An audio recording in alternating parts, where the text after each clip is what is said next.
Yo guys, what is going on? My name is Vexelate, but you can call me Nick, and today this is the last fight simulation for UFC 273, an overall banger of a card, I'd say. Main event, Alexander Volkanovski versus the Korean Zombie. We had the co-main event of Peter Yan versus Aljamain Sterling. We had Hamza Chimaev versus Gilbert Burns. We got Marcin Tybura versus Jairzinho Rozenstruik. We got Tisha Torres versus Mackenzie Dern. We got Kelvin Gastelum versus Dricus Duplessis, I think his name is. We got Mickey Gall on the card. We got Ian Gary on the card. You know, there's tons of good fights on this card. An underrated card. This is a good card for the hardcore fans, I would say. Yeah, and we got the main event here, the Korean Zombie versus Alexander Volkanovski. This fight simulation should be a bit interesting because in this game, the Korean Zombie is like really, really good. Like up there, he's like top 3 best featherweights to play as in the game. Volkanovski, Holloway, and Korean Zombie are the best 3 in my opinion. But yeah, I want to get to the tail of the tape. Well, first I will say I'll be honest with you guys, I'm a bit disappointed because this was originally supposed to be Holloway versus Volkanovski 3, which part of me was excited for that fight, part of me wasn't, because I was like, okay, how many times does Max Holloway have to fight him and lose? I think he would have lost a 3rd time because no one's ever went into a trilogy being 0-2 and won. That's never happened in the UFC, and I don't think it would be any different. Volkanovski is just getting better.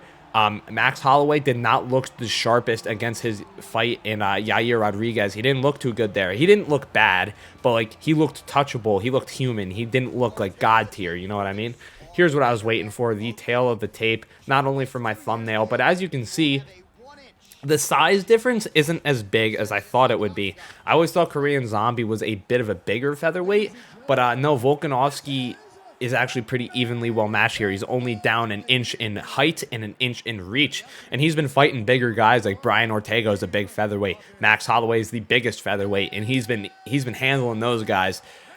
He's going to do the same to the Korean Zombie, I hope, I think, maybe. I know I try not to be too biased in these, but I don't really see many paths to victory from the Korean Zombie. He does have submissions, you know, he has the first twister submission in UFC history, but he's never actively chasing takedowns or actively chasing submissions, so I don't see that being his game plan here. He's just, you know, mostly a striker like he was against Yair Rodriguez. He looked good against Yair Rodriguez until the literal last second of the fight. He looked good in his match against Dan Ige, things like that.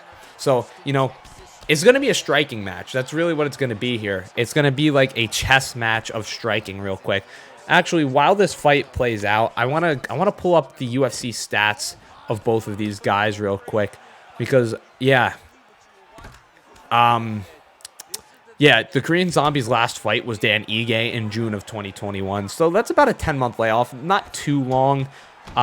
He could be a bit more active, but before that, you know, he took a bit of time between fights. Before that, it was October 17th, 2020 versus Brian Ortega, and he lost bad there.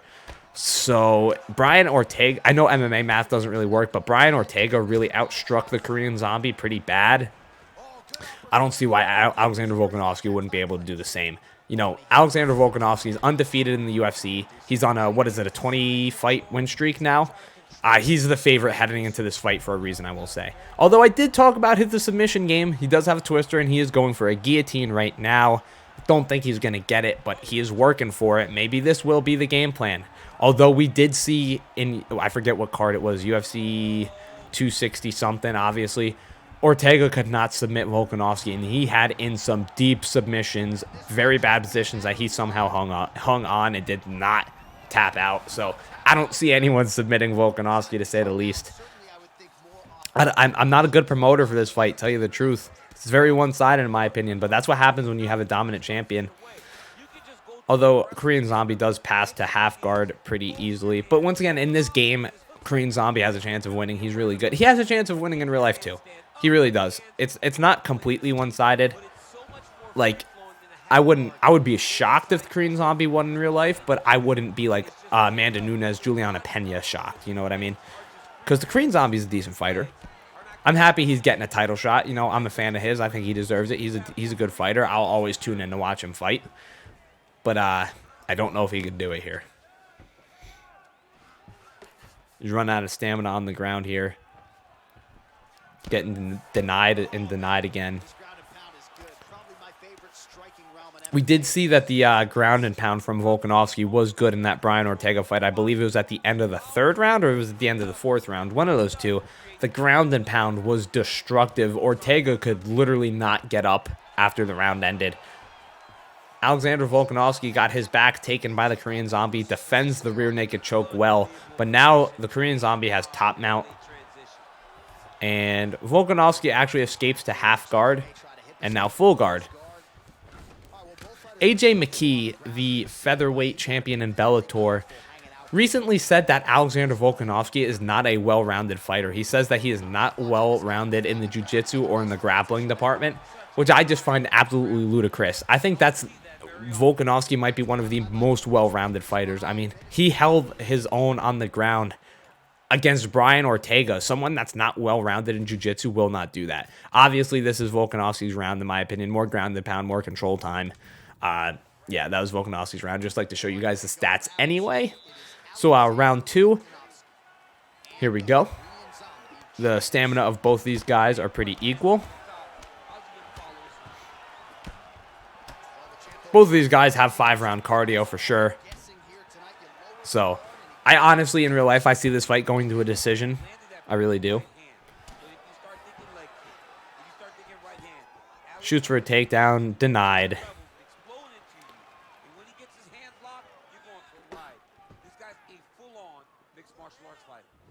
Ooh, bad timing on that head kick.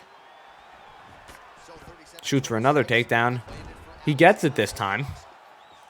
So I did say that early on. I said, hey, maybe the Korean Zombie is going to look to wrestle this fight. And in the game, it seems like that's the plan. He landed a takedown in round 1, and now he has landed a takedown in round 2.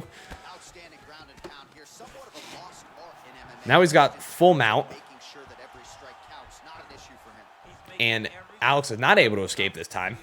And he's going to tee up, posture up, and tee off is what I meant to say. Gives up the back. Alexander Volkanovski seems to be comfortable in these positions, though. We learned that in the Ortega fight. Looked like Korean Zombie went for side control, doesn't get it, and now Korean Zombie gets his back taken. Denies a rear naked choke, but now he's going to get full mount. Korean Zombie gets into half guard. Back to mount, though, for Volkanovski. Almost a nice escape from the Korean Zombie. Doesn't get it, though. And now where the ground and pound of Volkanovski begins. He's got killer ground and pound. Nope. No siree. Not getting out of this. He's really not getting out of this. This is bad for the Korean Zombie. Not getting out. He's just going to gas himself trying to escape like that. Does he get it there? Nope. Now's the time, if you're Volkanovski, posture up. Although the stamina of the Korean Zombie is holding up. But he really cannot get out from this position. Top mount is not looking good. There we go, half guard. And tries to take the back himself, does not get it.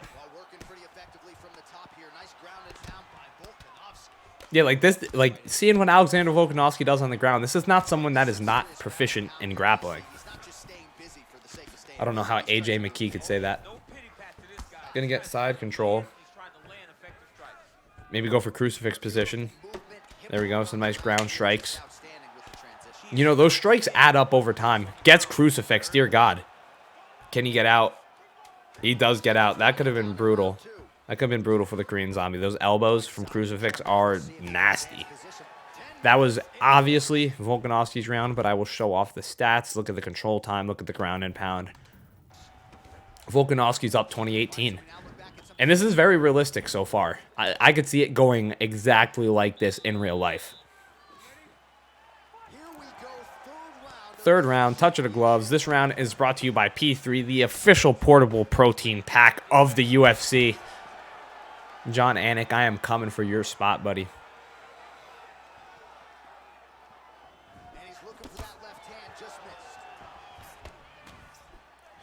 On the feet, they're almost like equally intelligent. Ooh, light kick as he went for a head kick. Shoots for a takedown.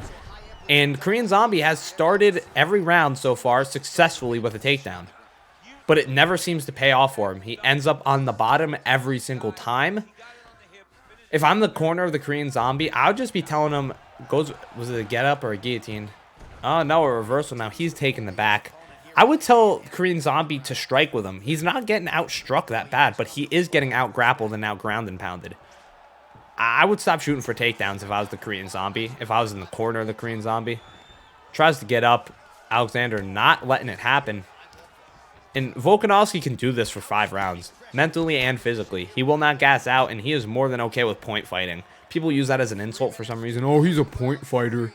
Like, okay, are you like, isn't the goal to win, idiot? I don't know. One more attempt at a get up from the Korean Zombie, not happening.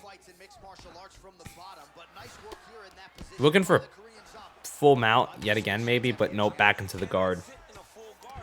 Guillotine attempt, get up attempt, either way denied. Back to half guard. Maybe he's looking for side control, Volkanovski, that is. Almost got up, did not happen. Denied yet again. Volkanovski's got options. He's just going to posture up and tee off from half guard, actually, which he should be doing more often. But now he's got mount, and here's where the ground and pound's really going to start. Denials already starting. Yet again. And here's where the ground and pound just piles up. You know, he keeps going in that, like, butterfly guard escape type thing. Never really gets it. He keeps trying to, like, you know, push off of a hip. Even give up his back. Not really working. He does get the side control, or half guard, I mean. But even then, Volkanovski is just going to continue with the ground and pound from half guard. And full guard. And side control. And top mount. You know, Volkanovski is just winning in the ground completely. And he never initiates it. That's the funniest part. It's always the Korean Zombie initiating it. And just like that, there's 20 seconds left in the round. And now, if you're the Korean Zombie, you have to win off of a finish. You have given up 3 rounds due to grappling. And now you need a finish. And it's clearly not coming from the ground. So unless the fight IQ, I will show off the stats, obviously. Look at that, 2.5 minutes, half the round. 57 strikes, you know? You need a finish. You're down, what is it, 30-27. You're down 30-27. Don't shoot for a takedown if you're the Korean Zombie. You need a knockout now. You need a finish now. Or 2 10-8s. Let's see if the Korean Zombie does it.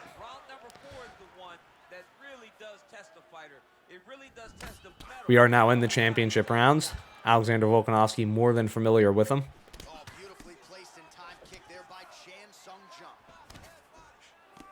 Nice front kick attempt. Oh, there we go. I told you.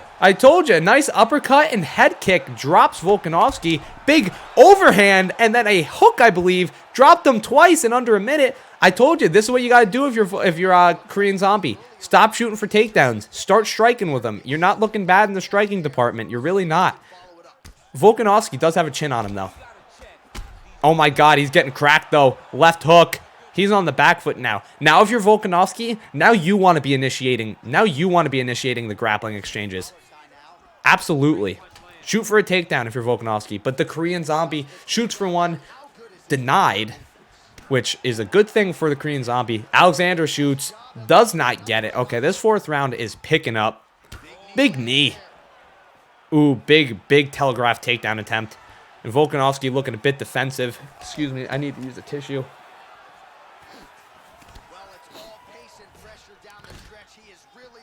Clinch. Volkanovski takes advantage. Gets some elbows in. Shoots a takedown. Sprawls perfectly. And is this where it starts? And here it is. We already know the rest of this round. We already know. Although, even if this happens for the rest of the round, it's still the Korean Zombie's round. Unless he gets finished on the ground here, Korean Zombie won this round 10-9. It can't be 10-8 because he's losing half the round to ground control. But he dropped him twice. So I think this is going to end up being the Korean Zombies round unless something crazy happens in this next 90 seconds. I don't see it happening, though. Korean Zombie is, like, desperately trying to get out of here. Never happens. Side control. Here's some of his most effective ground and pound is side control, in my opinion.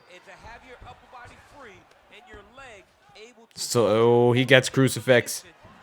Uh-oh. This is bad. Especially if he can deny it. Nope, he escapes. I was going to say, especially if he can stop him from escaping. He's going to go for it again. Gets it again, willingly. If only he threw some elbows. Tries to get out.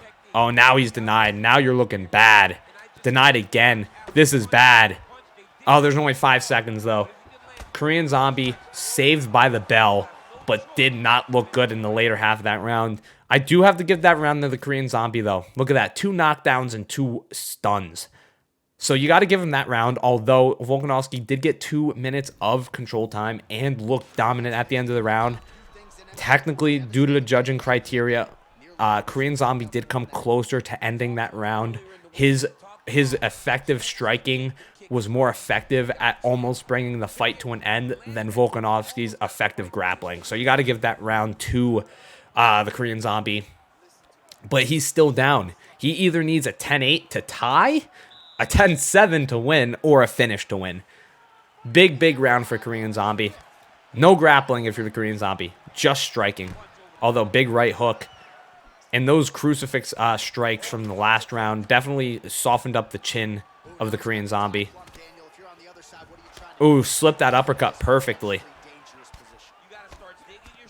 Oh, and now he's rocked. He's rocked. Oh my god, and seemingly out of nowhere, Volkanovski with a 5th round knockout.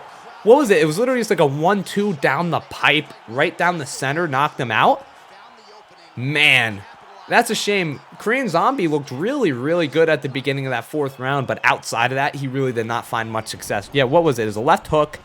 Yeah, it was just left hook, 1-2, and you know that right cross just cracked the chin. I think all the cumulative ground and pound really gave up the chin.